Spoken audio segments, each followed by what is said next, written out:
Bible کے اندر کچھ ایسی چیزیں پیش آ گئیں یونان کے فلسفے سے، گریس فلسفی سے، جن کے آنے کی وجہ سے لوگوں نے یہ سمجھ لیا کہ یہ بائبل کا حصہ ہے، حالانکہ ایسا نہیں تھا۔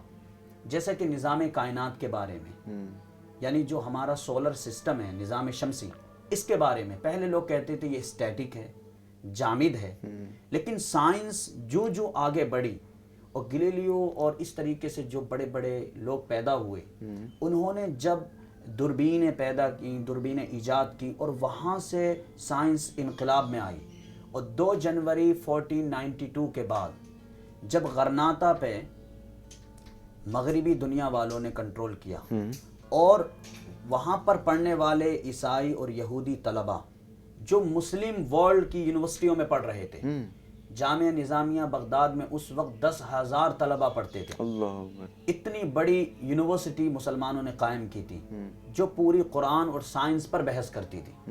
اسی وجہ سے جیسے میں نے پچھلی قسط میں پیش کیا تھا کہ قاضی ابو بکر ابن عربی رحمۃ اللہ تعالیٰ علیہ نے ارشاد فرمایا کہ قرآن پاک کے اندر 77,540 نالجز اور برانچز ہیں، علوم ہیں۔ تو اب جب یہ سائنس مسلم ورلڈ سے وہاں پہنچی، یعنی 1000 سال کا سفر طے کیا حضور صلی اللہ علیہ وسلم کی آمد کے بعد، تو جب مسلم ورلڈ سے کنورٹ ہو کر یعنی ٹرانسفر ہو کر وہاں پر پہنچی، تو ہوا یوں کہ جو عیسائیت کے اندر تحریف ہو گئی تھی، گوسپل کے اندر، بائبل کے اندر، تو ان کا جو نظریہ تھا وہ یہ تھا کہ کائنات جو ہے اسٹیٹک ہے، جامد ہے، یہ حرکت نہیں کرتی۔ اور جب گلیلیو نے پہلا انکشاف کیا کہ یہ نظام شمسی کے بارے میں، اور اللہ تبارک و تعالیٰ نے تو اس کو پہلے ہی بیان کر دیا تھا، کل فی فلک یسبحون، کہ ہر چیز اپنے فلک میں جو ہے تیر رہی ہے، تو ظاہر سی بات ہے یہ جامد نہیں ہے، متحرک ہے۔ تو جب یہ کانسیپٹ تو مسلمانوں کے یہاں کلیئر تھا، لیکن عیسائیت کے نزدیک نہیں تھا، کیونکہ انہوں نے گریس فلسفی کو پڑھ رکھا تھا، یونان کا جو یونانی فلسفی تھی، فلسفہ تھا، انہوں نے اس کا مطالعہ کر رکھا تھا اور بائبل کو اس کا حصہ بنا دیا تھا۔ تو کیا ہوا کہ جب آپس میں سائنٹسٹ کچھ کہتے اور وہاں کے جو پادری ہوتے وہ کچھ الگ کہتے، اہل کلیسا چرچ والے وہ الگ کہتے، اب جب یہ ہوا تو انہوں نے اپنے مذہب کو پروٹیکشن دینے کے لیے اور اس کے تحفظ کے لیے اور اس کا دبدبہ قائم رکھنے کے لیے انہوں نے سائنس کو کفر تک کہہ دیا۔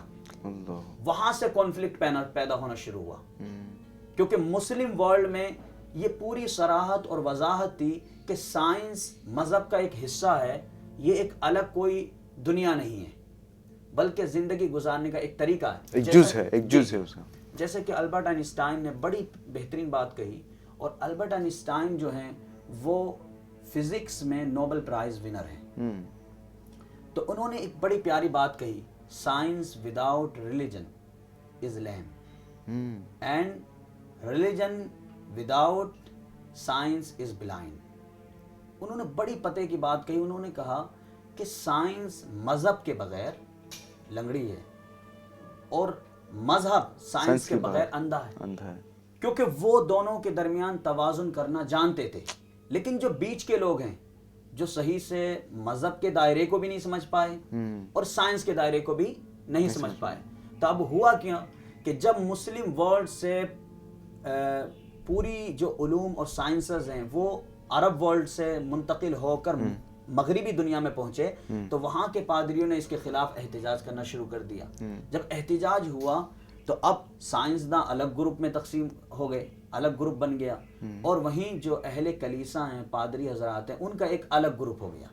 وہاں سے اب ایک دوسرے کے خلاف کفر کے فتوے لگنے لگے، اہل کلیسا کفر کا فتویٰ لگانے لگے، اور یہ جو سائنسداں ہیں یہ اپنے تحفظ کے لیے جو ہے، اپنے کو بچانے کے لیے اور اپنی فکر کو آگے بڑھانے کے لیے یہاں تک کہ زندہ جلا دیا گیا بہت سارے سائنسدانوں کو، اور گلیلیو جو پہلے سائنٹسٹ ہیں یوروپ کے، ان کو قید کر کے اس قید کے اندر ہی وہ مر گئے، یہاں تک ظلم کیے گئے، تو وہاں سے ایک کانسیپٹ جو ہے کانفلکٹ کا پیدا ہو گیا۔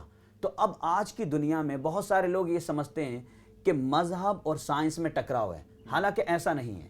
وہ یوں نہیں ہے کہ اگر وہ ٹکراؤ ہے تو وہ مذہب عیسائیت کے ساتھ ہے، مذہب اسلام کے ساتھ نہیں ہے، کیونکہ مذہب اسلام نے تو 1400 سال پہلے ہی ڈیفائن کر دیا تھا کہ کل فی فلک یسبحون، ہر چیز اپنے فلک میں اپنے دائرے میں تیر رہی ہے. بالکل. تو ظاہر سی بات ہے جب مسلمان علماء اپنے دائرے کار کو سمجھتے تھے, مذہب کے دائرے کو سمجھتے تھے, سائنس کے دائرے کو سمجھتے تھے, تو ان کے درمیان کوئی کنفلکٹ نہیں تھا, تضاد نہیں تھا. لیکن جیسے ہی مسلم ورلڈ پسپا ہوا, کولیپس ہوا, اور مسلمانوں کا انحطاط ہوا, اور سائنسداں الگ گروپ میں چلے گئے اور اہل کلیسا یہ الگ چلے گئے, تو اب وہاں کانفلکٹ پیدا ہو گیا, کیونکہ مذہب اور سائنس دونوں الگ الگ ہو گئے, جدا ہو گئے.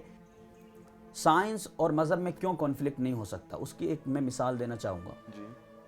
جیسا کہ ایک گاڑی روڈ پہ جا رہی ہے, ہاں.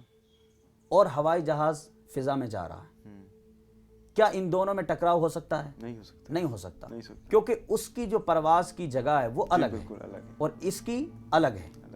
تو جس طریقے سے ان دونوں میں ٹکراؤ ممکن نہیں ہے, اسی طرح مذہب اور سائنس میں نہیں ہے, کیونکہ مذہب کا دائرہ میٹا فزیکل ورلڈ اور سپر نیچر سے ہے, ما فوق الفطرت اور ما بعد طبعیات سے ہے, اور سائنس کا جو تعلق ہے وہ نیچر اور فطرت سے ہے, فطرت سے ہے اور فزکس سے ہے, فزیکل ورلڈ سے ہے.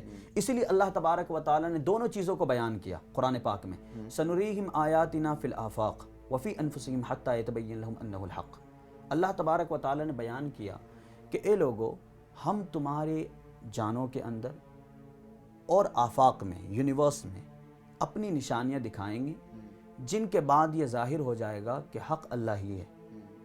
تو اس میں اللہ تبارک و تعالی نے بڑی اہم وضاحت فرما دی کہ انسان کے درمیان پس و پیش اس لیے رہے گا کیونکہ سائنس کا تعلق علم سے ہے, اور علم جو ہے ظنی شے ہوتی ہے, یقینی نہیں ہوتی. کیونکہ جب انسان کوئی جستجو کرتا ہے, انکشاف کرتا ہے, جب اس کے پیچھے جاتا ہے تو اس کو مصیبتیں آتی ہیں, پریشانیاں آتی ہیں, تو وہ کسی ایک ایسی جگہ پر پہنچ جاتا ہے, وہ جا کر سمجھ لیتا ہے کہ یہی اس کا نتیجہ ہے. لیکن ایسا نہیں ہوتا. جیسا کہ میں آپ کو ایک مثال اور دوں, اور اس سے بڑی بہترین طریقے سے ہمیں یہ بات سمجھ میں آ جائے گی. اللہ تبارک و تعالی قرآن پاک میں ارشاد فرماتا ہے, یا ایھا الناس انا خلقناکم من ذکر و انثی, اے لوگو ہم نے تم کو ایک مرد ایک عورت سے پیدا کیا. تو اب مسلم ورلڈ کے جتنے رہنما تھے, یا علم والے تھے, یا اہل بصیرت و بصارت تھے, دانشور تھے, مفکرین تھے, فلاسفہ تھے, وہ سمجھتے تھے کہ انسان کو اللہ تبارک و تعالی نے ایک مرد ایک عورت سے پیدا کیا ہے. تو یہاں تو کانسیپٹ کلیئر تھا. لیکن سائنسداں جن کا تعلق مذہب سے نہیں ہے, جیسا کہ ڈارون صاحب, ڈارون نے اپنی تھیوری پیش کی جس میں انہوں نے کہا مین ایوالو فرام منکی, کہ انسان کا جد اعلیٰ جو ہے وہ بندر ہے. یہاں یہ کانفلکٹ کیوں ہوا؟ مذہب کہہ رہا ہے کہ ایک مرد ایک عورت سے پیدا کیا, اور سائنس کہہ رہی ہے کہ بندر سے ہے. اب ان دونوں میں کانفلکٹ پیدا ہوا. کیوں؟ اس کی وجہ یہ ہے کیونکہ ڈارون کی جو تھیوری ہے اور مذہب کا جو کانسیپٹ ہے, ان دونوں میں زمین و آسمان کا فرق ہے. شروع میں آج سے 150 سال پہلے جب یہ کانسیپٹ آیا, ڈارون نے یہ کانسیپٹ پیش کیا کہ انسان کا جد اعلیٰ بندر ہے, یعنی اس کے انسیسٹرز, اس کے فور فادرز وہ بندر ہیں. انشاءاللہ ہم اس پہ تخلیق کائنات اور تخلیق انسان میں ڈیٹیل سے بحث کریں گے. پھر کیا ہوا کہ جب جو سائنس آگے بڑھتی گئی, ڈارون کی تھیوری دنیا میں بے بنیاد قرار دی گئی. پہلے اس کو بنیاد پر رکھا گیا, ایک تھیوری تھی, فیکٹ نہیں تھا, لا نہیں تھا. لیکن بہت سارے لوگوں نے مذہب کو یہ کہہ کر تنقید کرنا شروع کر دی کہ دیکھو ڈارون نے یہ ایکسپلور کیا ہے اور ڈسکلوز کیا ہے کہ انسان کا جد اعلیٰ انسان نہیں ہے بلکہ ایک بندر ہے. یہاں یہ اس لیے کانفلکٹ ہوا, اور جب جو سائنس آگے بڑھی تو یہ ثابت ہو گیا کہ انسان کا جد اعلیٰ انسان ہی ہے. یہ بایولوجیکل اور کیمیکل جو انوینشنز ہوئے, ان کے ایکوپمنٹس اور ان کے آلات کے ذریعے ثابت ہو گیا کہ انسان کا جد اعلیٰ جانور یا کوئی بندر نہیں ہے بلکہ انسان کا جد اعلیٰ آدمی ہی ہے. تو اگر اس کو ہم کنکلوژن کریں, نتیجہ نکالیں کہ کیوں نہیں ہو سکتا, تو اس کی وجہ یہی ہے کہ دونوں کے دائرے کار مختلف ہیں. جی.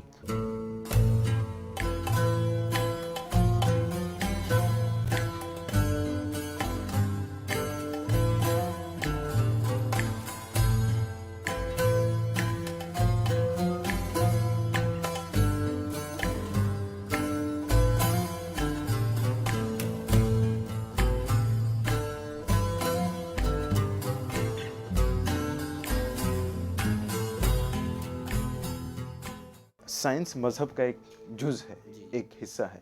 تو ہمیں یہ بتائیں کہ کس طرح سائنس کے فروغ میں یا کیا سائنس کے فروغ میں قرآن نے کوئی کردار ادا کیا ہے؟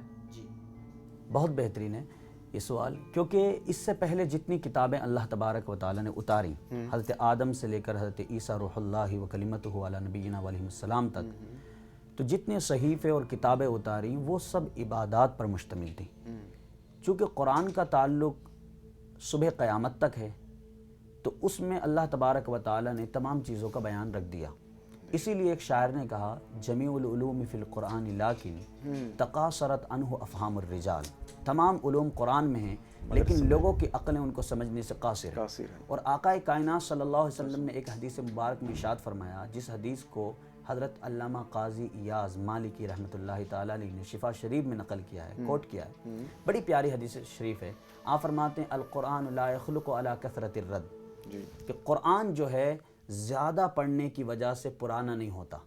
آپ دنیا کی کسی کتاب کو پڑھتے جائیں وہ پرانی ہو جائے گی, آپ ایک مرتبہ پڑھیں گے انٹرسٹنگ ہوگی, 2 مرتبہ پڑھیں گے اس کا انٹرسٹ کم ہو جائے گا, 3 مرتبہ 4 مرتبہ 5 مرتبہ آپ اس کو ایک طرف رکھ دیں گے, پھر زندگی میں کبھی اس کو نہیں پڑھیں گے. لیکن آقا کائنات صلی اللہ علیہ وسلم نے قرآن پاک سے متعلق ارشاد فرمایا کہ قرآن ایک ایسی کتاب ہے جتنا اس کو پڑھیں گے اس کا مزہ بڑھتا جائے گا. اور پھر فرمایا ولا تنقضی عجائبہ, اللہ تبارک و تعالیٰ نے قرآن پاک کے اندر جو میریکلز رکھے ہیں, عجائبات رکھے ہیں, اور جو انسان اپنا سفر آگے کرے گا, علم کا آگے بڑھائے گا, جو انسان کا سفر اپنی منزل مقصود کی طرف جائے گا, تو اس کے عجائب اور نکھرتے چلے جائیں گے. پھر آقا علیہ السلام نے فرمایا وَهُوَ الْفَصْلُ, یہ قرآن پاک جو ہے تفصیل ہے حق اور باطل کے درمیان. لَيْسَ بِالْهَزْلِ, حضور نے فرمایا یہ بکواس نہیں ہے, یہ ایسا نہیں ہے کہ یہ کسی ایک زمانے میں جا کر اس کی جو اہمیت ہے, امپورٹنس ہے, وہ ختم ہو جائے, بلکہ اس کی جو اہمیت ہے وہ برقرار رہے گی.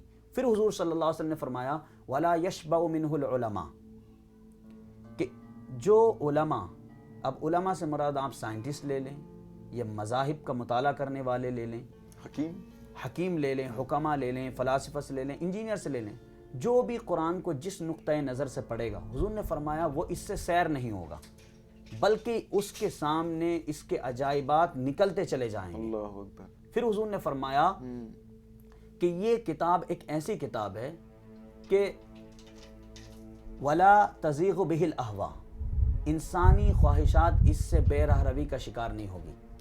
تو آقا کائنات صلی اللہ علیہ وسلم نے اس حدیث پاک کے اندر قرآن پاک کو بہترین طریقے سے ڈیفائن کر دیا اور فرما دیا کہ قرآن ایک ایسی کتاب ہے کہ جتنا اس کو پڑھیں گے اس کے عجائبات نکھرتے چلے جائیں گے.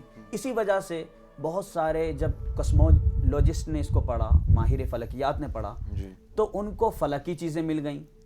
جو طبعیات یعنی فزکس کے ماہرین ہیں, ایکسپرٹ ہیں, انہوں نے جب قرآن پاک کو فزیکل ورلڈ سے ریلیٹ کر کے پڑھا تو ان کو طبعیات کا سامان مل گیا. اور جنہوں نے صرف مذہب کے نقطۂ نظر سے پڑھا تو ان کو صرف عبادت کا گوشہ ملا. اب ضرورت اس امر کی ہے کہ قرآن پاک کو ہر پہلو سے پڑھا جائے, ہر نقطے سے پڑھا جائے. اسی وجہ سے کیونکہ اس کے عجائبات ختم نہیں ہوتے. ہر نقطے سے آپ کی مراد؟ جی ہر نقطے سے مراد یہ ہے کہ دنیا میں انسان اپنا سفر جو آگے بڑھا رہا ہے, اور انسان جو آگے بڑھ رہا ہے اس کے علم کا دائرہ تو وسیع ہوتا جا رہا ہے. جیسا کہ پہلے سائنس صرف ایک شعبہ تھا, لیکن سائنس پھر بہت قسموں میں منقسم ہوتا چلا گیا. پھر اس شعبے میں بھی دوسرے شعبے آتے چلے گئے, اور فرع سے فرع, اصل سے اصل متفرع ہوتے چلی جا رہی ہیں. ایک شعبے سے دوسرا شعبہ بنتا جا رہا ہے. جیسے انجینئرنگ میں بھی مختلف شعبے ہو گئے, میڈیکل سائنس میں بھی مختلف شعبے ہو گئے. اب قرآن پاک کو آپ جس نقطے سے پڑھیں گے تو قرآن پاک کے اندر وہ سامان اس انسان کو مل جائے گا وہ جس نقطے سے بحث کرتا ہوگا. اسی لیے جب ایمبرائیولوجی کے ماہرین نے قرآن پاک کو پڑھا اور اس پر بحث کی گئی تو ان کو اس کا بھی سامان مل گیا کہ بچے کو ماں کے پیٹ میں کس طرح پیدا کیا جاتا ہے.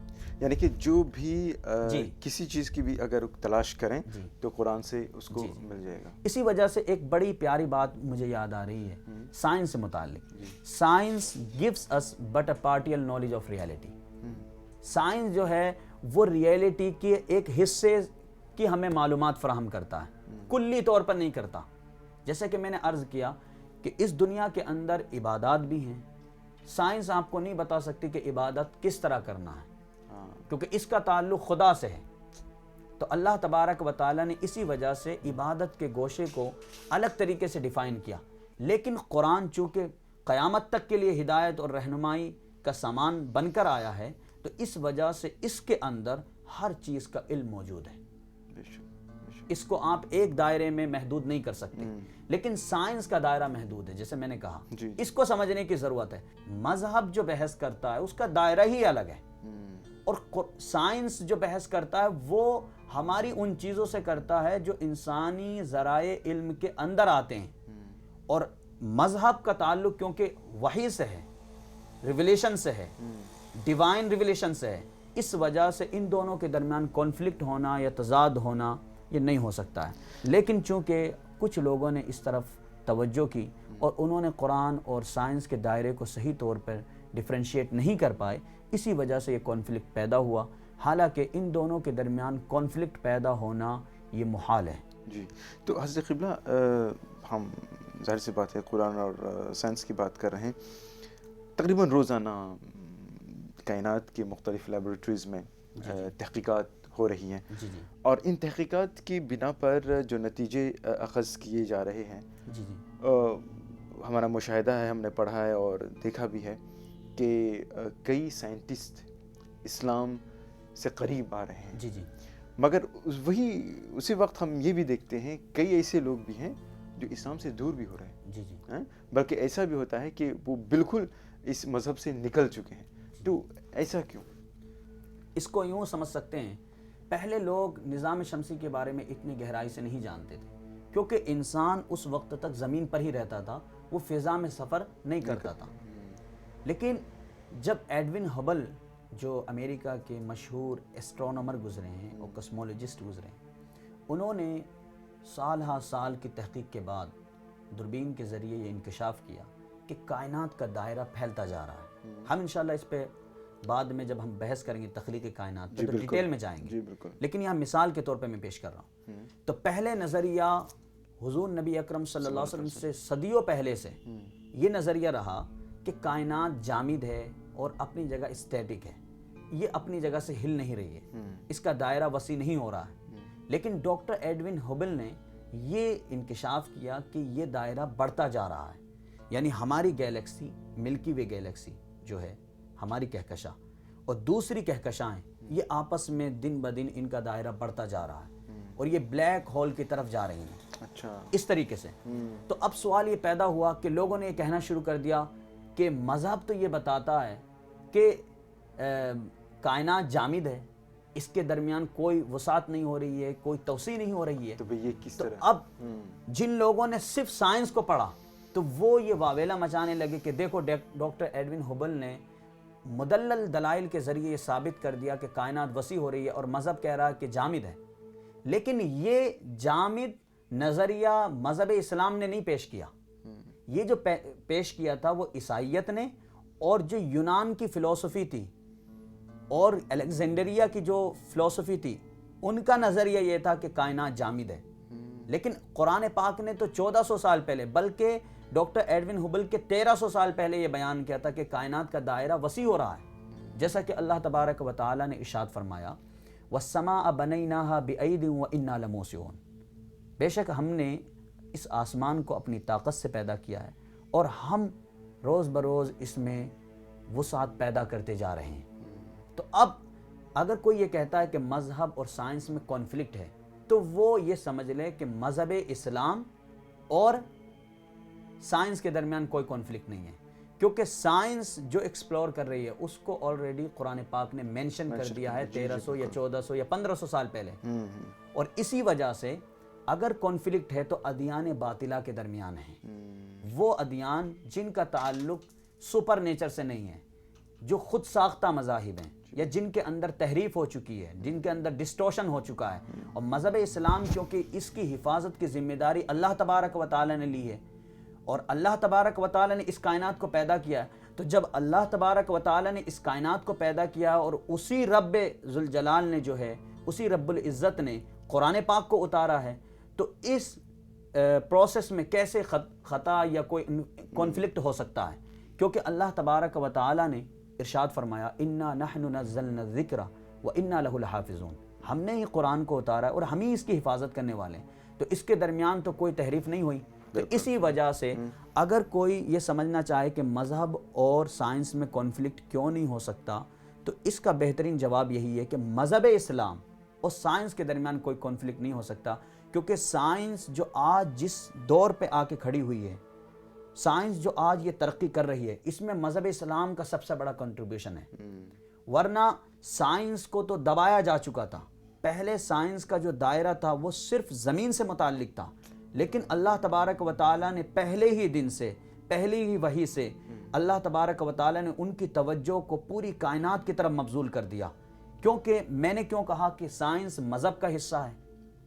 کیونکہ اللہ تبارک و تعالیٰ قرآن پاک میں ارشاد فرماتا ہے ان فی خلق السماوات والارض واختلاف اللیل والنہار لآیات لأولی الالباب، بے شک آسمان و زمین کے پیدا کیے جانے میں اور رات اور دن کے آنے جانے میں عقل مندوں کے لیے نشانیاں ہیں۔ تو اللہ تبارک و تعالیٰ نے یہ جو ارشاد فرمایا، اب عقل مند کون ہے؟ اللہ نے فرمایا عقل مند، دانشور، مفکرین، مبصرین کون ہیں، اہل بصیرت و بصارت کون ہیں؟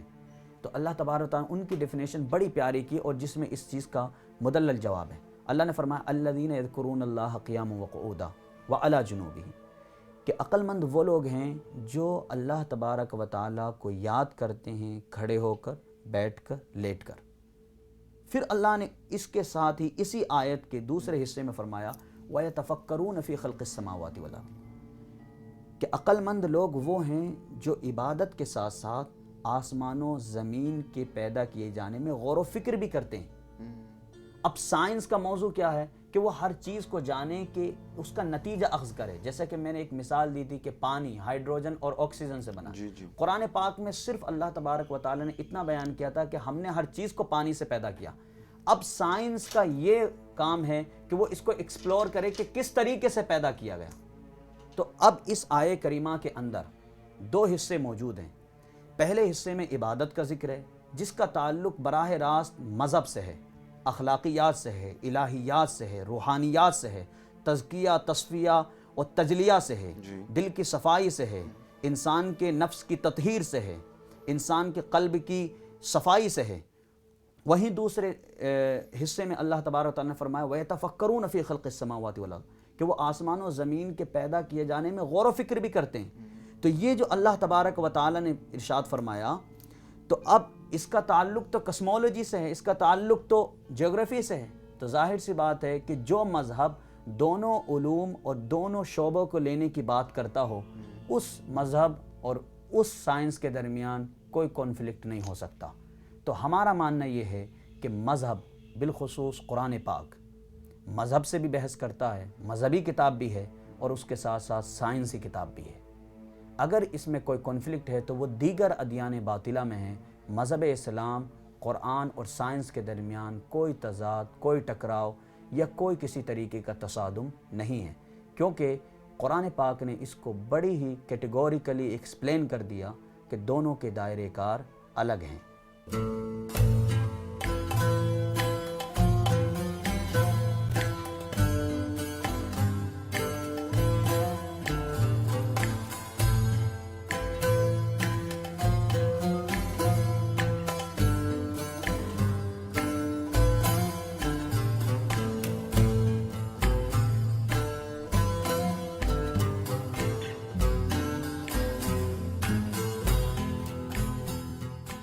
بہت خوب حضرت قبلہ۔ ناظرین، ہم آپ کو بتا دیں کہ اس وقت آپ انجمن پروگرام دیکھ رہے ہیں، بلکہ انجمن کا مقررہ وقت یہاں پر ختم ہونے جا رہا ہے۔ آخر میں ہم حضرت قبلہ سے یہ سوال کرنا چاہیں گے کہ حضرت قبلہ، جب تاریخ دیکھتے ہیں، خاص کر کے اسلام کی جب تاریخ، مسلمانوں کی جب ہم تاریخ دیکھتے ہیں، تو پتہ چلتا ہے کہ 1000 سال تو ایک طرح سے ہم کہہ لیتے ہیں کہ مسلمان قوم، مسلمان کمیونٹی وہ عروج تک جاتی رہی، مگر کیا وجہ ہے کہ اس کے بعد ایک تنزل، ایک ڈاؤن فال سا کا ہم مشاہدہ کرتے ہیں؟ تو اس کی وجہ کیا ہے؟ ذرا اس پر وضاحت کیجیے۔ جی، بڑا بہترین سوال ہے اور آج کے عصر حاضر سے، یعنی جس کو ہم دور حاضر کہتے ہیں، اس میں تمام مسائل کا حل بھی ہے۔ وہ یوں ہے کہ جب اللہ تبارک و تعالیٰ نے قرآن پاک کو اتارا اور اس کے اندر تمام علوم بیان کر دیے، تو صحابہ اکرام، تابعین، تبع تابعین یا ان کے بعد کا جو دور ہے، تو علماء اسلام نے اور اسلام کی خدمت کرنے والوں نے سائنس کو اور سائنس کے تمام شعبوں پر سیر حاصل بحث کی، اور ان کے درمیان انجمنیں ہوتی تھیں، ان کے درمیان بحث و مباحثے ہوتے تھے، مناقشے ہوتے تھے، ڈائیلاگس ہوتے تھے، اور راتوں رات محنت کر کے اور دوربینوں کی ایجاد مسلمانوں نے کر دی۔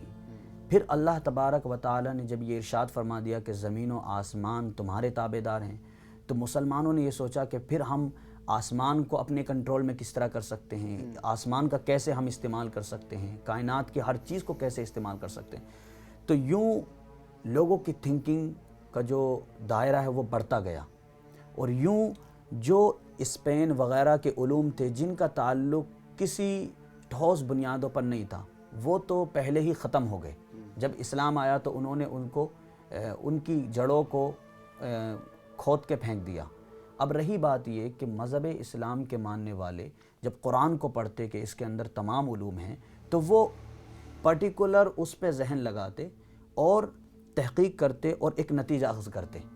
یوں مسلمان ترقی کرتے گئے، 1000 سال تک لاکھوں کتابیں لکھی گئیں، اور میں آپ کو بتاؤں آج بھی ان علماء کی لکھی ہوئی کتابیں مختلف موضوعات پر، علم النجوم پر، علم الجرائم پر، علم النحو، علم الصرف، علم البلاغہ، اور اسی طریقے سے علم التخلیقیات پر، اور اسی طریقے سے میڈیکل سائنس پر جو معتبر مستند کتابیں لکھی گئیں۔ آج بھی ہالینڈ کی جو یونیورسٹی ہے، لیڈن یونیورسٹی، اس کا جو ایشین سیکشن ہے جہاں پر ایشین بک ملتی ہیں، کیونکہ مذہب اسلام ایشیا میں آیا، عرب ورلڈ ایگزسٹ کرتا ہے ایشین ورلڈ میں، تو اس وجہ سے اس کو ایشین سیکشن میں رکھا گیا۔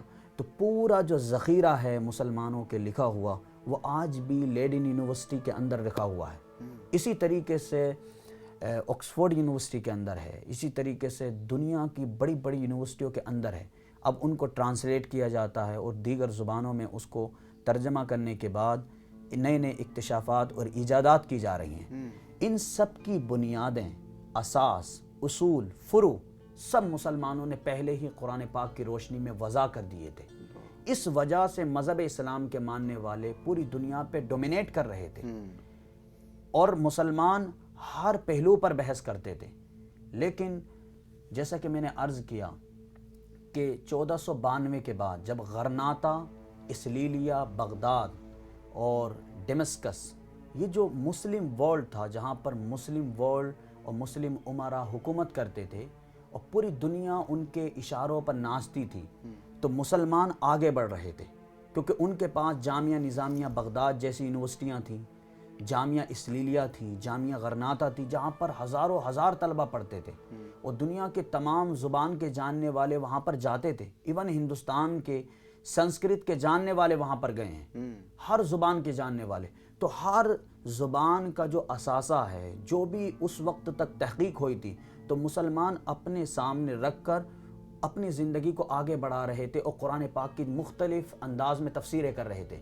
لیکن ہوا یوں کہ جب آج سے 500 سال پہلے، 400 سال پہلے سیاسی اثر و رسوخ مسلمانوں کا ختم ہوا، اور علماء اور مشائخ کے درمیان دوریاں ہوئیں، اور جب منصوبہ بند طریقے سے علوم کو 2 حصوں میں تقسیم کر دیا گیا کہ یہ دنیاوی علم ہے، یہ دینی علم ہے، تو اب مذاہب کے ماننے والے یعنی اہل مذہب انہوں نے عبادت کے گوشے کو پکڑ لیا، اور سائنس کے ماننے والوں نے سائنس کو پکڑ لیا۔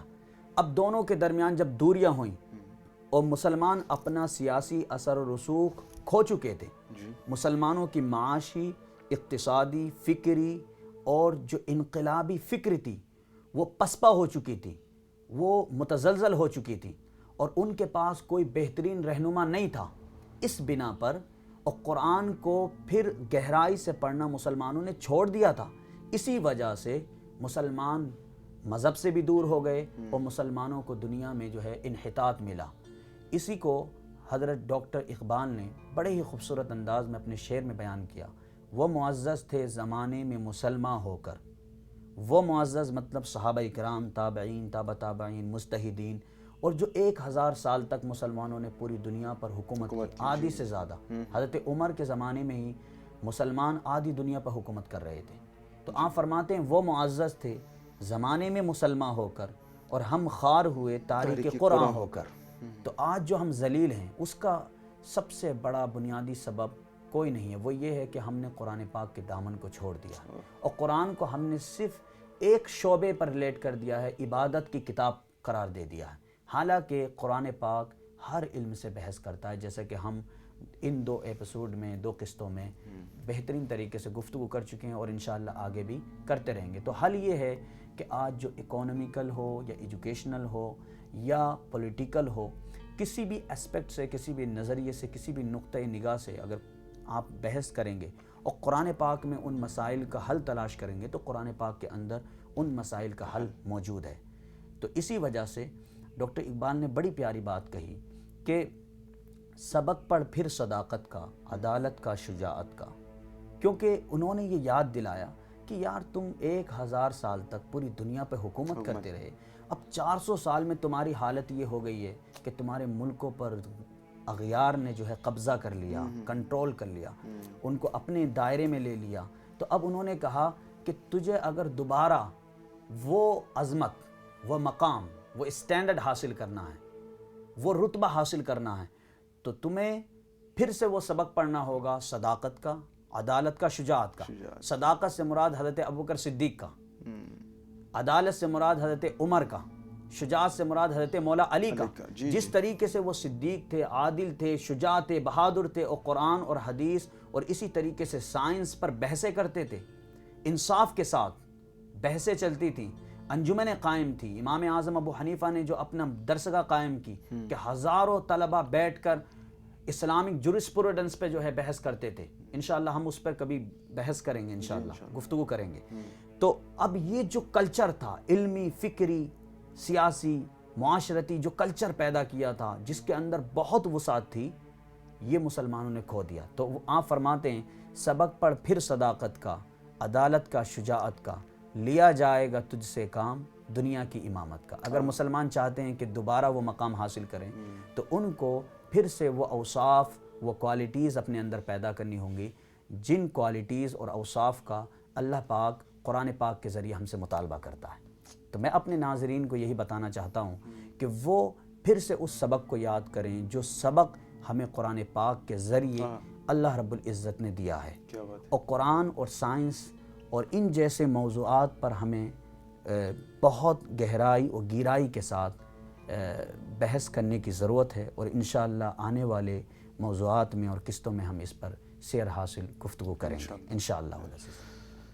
تو حضرت قبلہ بہت بہت شکریہ. اس پہلے موضوع پر آپ نے بہت ہی سلیقے سے، بہت ہی اچھی طرح سے قرآن اور سائنس ایک تعارف اینڈ انٹروڈکشن، اور سیکنڈ آپ نے کہا کہ انشاءاللہ آنے والے ہفتوں میں یا ہو سکتے ہیں آنے والے مہینوں میں ہم اس کو پیش کریں گے، اور یہ امید کرتے ہیں کہ ہمارے ناظرین اس سے ضرور استفادہ کریں گے. تو ایک بار پھر حضرت قبلہ آپ کا بہت بہت شکریہ. انشاءاللہ بہت جلد ملاقات ہوگی. السلام علیکم. وعلیکم السلام ورحمۃ اللہ تعالیٰ وبرکاتہ. تو ناظرین کرام، قرآن اور سائنس ایک تعارف، یعنی قرآن اینڈ سائنس اینڈ انٹروڈکشن کا یہ پہلا ایپیزوڈ، پہلی قسط یہاں پر اختتام پذیر ہوتی ہے. ہم آپ کو بتا دیں کہ اس پہلے ایپیزوڈ میں، پہلی قسط میں ہم نے یہ دیکھنے کی کوشش کی کہ سائنس کسے کہتے ہیں، قرآن کی تعریف ہم نے سنی حضرت قبلہ کی زبانیں، اور اس کے بعد ہم نے دیکھا کہ قرآن کا دائرہ کار کیا ہے اور سائنس کی حد کیا ہے. اور انشاءاللہ قرآن اور سائنس یہ ہمارا پہلا موضوع رہا. انشاءاللہ اسی طرح ہم آپ کو مختلف عنوانات پر ہم پروگرام پیش کریں گے. انشاءاللہ ہمارا اگلا پروگرام، ہمارے اگلے پروگرام کا عنوان ہوگا دا کریشن آف یونیورس، یعنی تخلیق کائنات. اور اس میں بے شک ہمارے ساتھ تشریف فرما ہوں گے ہمارے سوالوں کے جواب دینے کے لیے حضرت قبلہ حضرت علامہ مولانا محمد ندیم اختر قادری دامت برکاتہم عالیہ.